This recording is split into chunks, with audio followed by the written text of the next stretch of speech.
홍명보 감독이 대표팀 감독 선임이 행정적인 착오, 오류가 있었던 것 같다고 느꼈습니다. 10차 전력 강화 위원회까지는 문제 없었지만 이임생 총괄 이사가 맡았던 11차 전력 강화 위원회와 최종 감독 선임이 행정적인 오류를 듣고 느끼고 인정했습니다. 홍명보 감독에게 감독 결정 과정을 물었습니다. 마이크를 잡은 홍명보 감독은 그동안 회의록을 보지는 못했는데 여기 국회에서 회의록을 듣고 봤다. 개인적으로는 10차까지는 문제가 없었다고 생각한다. 다만 11차에서 행정적인 착오가 있었다고 생각한다. 전력강화위원장을 교체하면서 임명장이 행정적인 절차가 없었다는 걸 어느 정도 인정할 수 있을 것 같다. 하지만 10차 전력강화위원회까지 위원들의 발언이나 전력강화위원회의 역할은 문제가 없다고 생각한다고 말했습니다.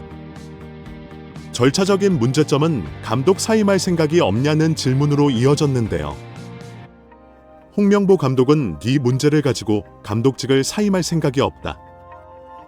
감독은 성적이 좋지 않다면 언젠가는 경질이 된다. 내 역할은 남은 기간 동안 대표팀을 강하게 만드는 것이라고 답했습니다. 완전히 미쳐버린 홍명보입니다.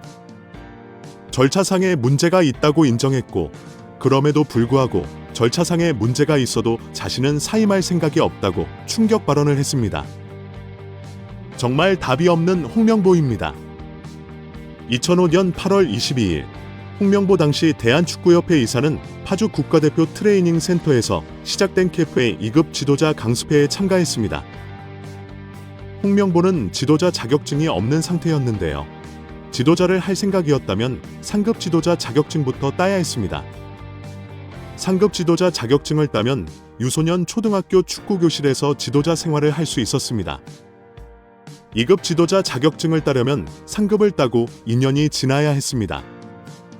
하지만 홍명보에게 예외 조항이 적용됐습니다. 협회는 국가대표팀에서 A매치 20경기 이상을 소화하거나 K리그 100경기 이상 출전한 경력자들에 한해 상급 지도자 자격증 없이 바로 2급 지도자 자격증을 딸 수 있게 했습니다.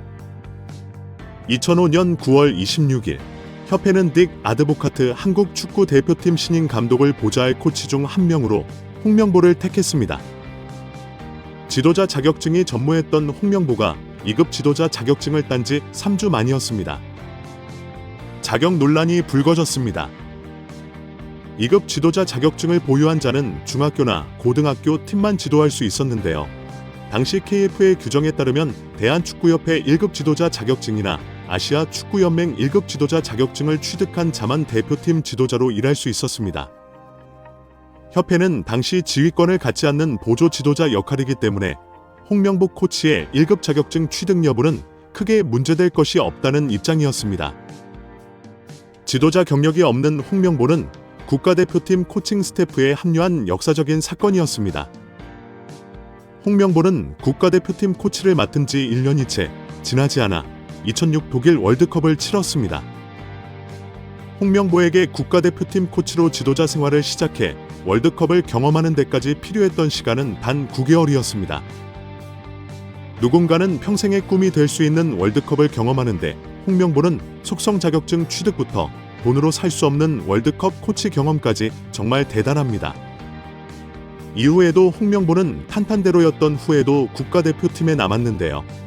홍명보는 국가대표팀 코치로 2007 아시아 축구연맹 아시안컵, 2008 베이징 올림픽을 차례로 경험했습니다. 2006 독일 월드컵 16강 진출 실패, 2007 아시안컵 3위 및 음주 파문, 2008 베이징 올림픽 조별리그 탈락 등 대표팀은 실패를 거듭했지만 홍명보가 책임질 건 없었습니다. 홍명보는 2008 베이징 올림픽을 마친 후 감독 생활을 시작했습니다. 많은 축구 팬들이 알고 계신 것처럼 2010 광저우 아시안게임에서 한국은 한 수 아래로 평가받았던 UAE와의 준결승전에서 연장 접전 끝에 0대1로 졌습니다. 한국은 이 대회에서 3위에 머물며 홍명보의 경질이 예상되었습니다. 그러나 놀랍게도 홍명보는 경질되지 않았습니다.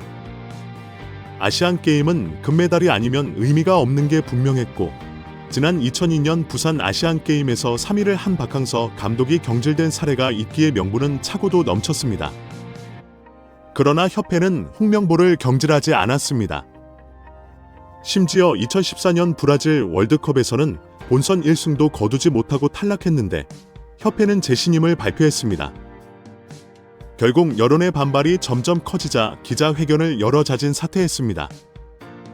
이후 협회는 2017년 홍명보를 행정총괄 책임자인 전무이사로 내정했습니다. 당시 홍명보는 행정 경험이 전무했습니다. 이렇게 협회와 홍명보는 아주 끈끈한 관계였으며 증명 없이도 인기를 보장받았었고 낙하산으로 채용되었던 홍명보입니다. 이번에도 프리패스로 채용된 것도 홍명보는 뭐 자연스러웠을 겁니다. 홍명보는 나를 버렸다. 이젠 대한민국 축구밖에 없다고 하며 대표팀 감독을 승낙했다고 합니다. 밝혔었는데요. 홍명보가 버린 건 자신이 아닌 울산입니다. 울산은 3년 재계약을 맺은 지 1년도 지나지 않은 감독을 협회에 내어주면서 상처만 남겼습니다. 홍명보는 대표팀 감독으로 실력은 물론이거니와 도의 신의를 저버리는 인성도 문제가 있는 감독입니다. 속히 선임 취소 혹은 자진 사퇴만이 답입니다. 박문성 해설위원은 26회 자신의 유튜브 채널 달순의 라이브에 올린 청문회에서 박주호가 말하고 쉬었던 진실이라는 영상을 통해 이 같은 내용이 담긴 정강이 제11일차 회의록을 공개했습니다.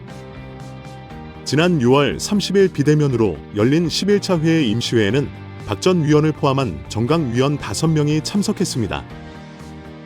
당시 감독 선임 작업을 이끌던 정혜성 전 전력강화위원장은 홍 감독과 다비드 바그너, 거스포의 감독 3명을 정문교 축구협회장에게 추천한 뒤 돌연 사임했습니다.